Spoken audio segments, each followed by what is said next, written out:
And now to a story we continue to follow, Indiana, where utility crews are headed to the northwestern part of the state in an effort to accelerate restoration work. Tens of thousands of people are still without power, and some were talking for nearly 2 weeks after that deadly storm ripped through the state, causing historic flooding. Now frustrated residents are taking the power company to court. Here with us now is Noblesville, Indiana Mayor Chris Jensen. We spoke about a week ago, right after this flooding happened. Just give us an update on, the power situation and how residents are doing 2 weeks out. Yeah, thanks. Thanks for having me from my mobile office the past 9 days, which has been this car as I've traveled all over the city. As you can imagine, this has been a devastating situation for us, the largest flood we've seen in 113 years. Obviously, right away, we were focused on making sure folks are safe. We were evacuating about 170 individuals from their homes. And then we quickly pivoted to cleanup. There are folks around the state still without power. Luckily for us in Noblesville, we are mostly power on, but still about 15 families that are needing our assistance with shelter. Many, many more are seeking shelter with family and friends. Governor Braun submitted the application on Thursday evening for federal aid. We are hopeful, and we need the federal government to step up quickly. Every day that goes by is a day that we need to focus more and more on our residents and keeping them safe and helping them get back on their feet. Yeah, I'm so grateful that people in your community, for the most part, have power. I'm somebody who lived in Florida for several years, went through several hurricanes. I was without power at one point for 5 days, and that was a lot. Thinking of residents without power for 2 weeks in the thick of summer, amid trying to rebuild, is pretty frustrating. I mentioned a moment ago, residents, some in the state, are taking the power company to court. What have you heard about that? And what does that say about just that level of frustration that people are dealing with right now?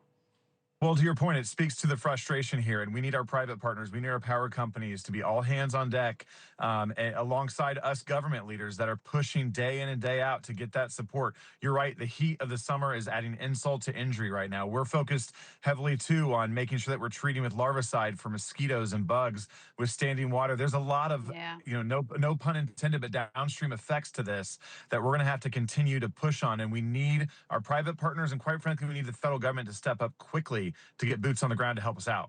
To that point, how's the recovery and rebuilding process coming? What has the federal government done so far to help your community and other communities throughout the state? Yeah, President Trump launched a first tranche of dollars about 9 days ago, but quite frankly, it was about $5 million for the state. I can tell you by Thursday night, after our calculations, we're already just in Noblesville, Indiana, the ninth largest city in the state. We're looking at about $13 million of damage, wow. And that was after 5 or 6 days. That number is going to go up. So we need more federal support. We need that disaster declaration. We need boots on the ground. We need people alongside our residents to help them clean up and rebuild. As you wait for that additional support to help rebuild, I am just curious if you can speak about your community, how residents have come together in the last 2 weeks since this flooding. Unbelievable. We have a nonprofit called Serve Village here in Noblesville that we asked day one on Thursday. I made a call and said, could you help go corral volunteers? And they had 1,400 folks sign up in 24 hours to help. We've had hundreds of folks every day, boots on the ground, helping neighbors. The community support is unbelievable. The food donated, water donated, shelter donated. It's been whatever people need. We're here for them. But now, again, we need to make sure we're helping small businesses in our community. And that's where the federal government's going to come in really handily with the SBA. We need them to come alongside us, too. But the community is exactly what I thought America's hometown would do. And it was to step up and say, put me in, coach. How can I help? Yeah, it always amazes and inspires me how people who have lost so much in these moments are willing to give, sometimes what they don't even have, but they're just willing to give to help their fellow neighbor, fellow resident. Let me just ask you a quick update, if you have any, on the latest fatalities in the flooding and anything people can do around the country to help you and your community. Yeah, statewide, there's about 7 lives lost, which is 7 too many, right? Yeah. We're fortunate in Hamilton County and Noblesville to not have any lives lost, but that doesn't take away the damage that folks are facing.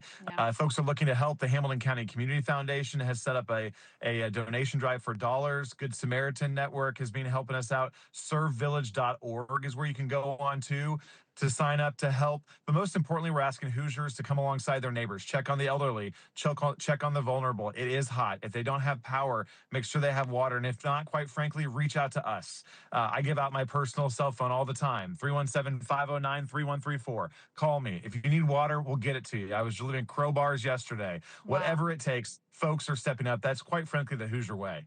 Yeah, well, we appreciate you coming to us and giving us an update, and keep us posted on the recovery efforts there. We know it's a lot. You're talking millions of dollars, people who have lost most, if not everything. Noblesville, Indiana Mayor Chris Jensen, appreciate your time in your mobile office with us again. Thank you. Thanks for helping spread the word. Have a great Sunday. Of course, you too. Thank you for watching. Subscribe below and download our NewsNation app right now on your phone, and you will get fact-based, unbiased news for all Americans.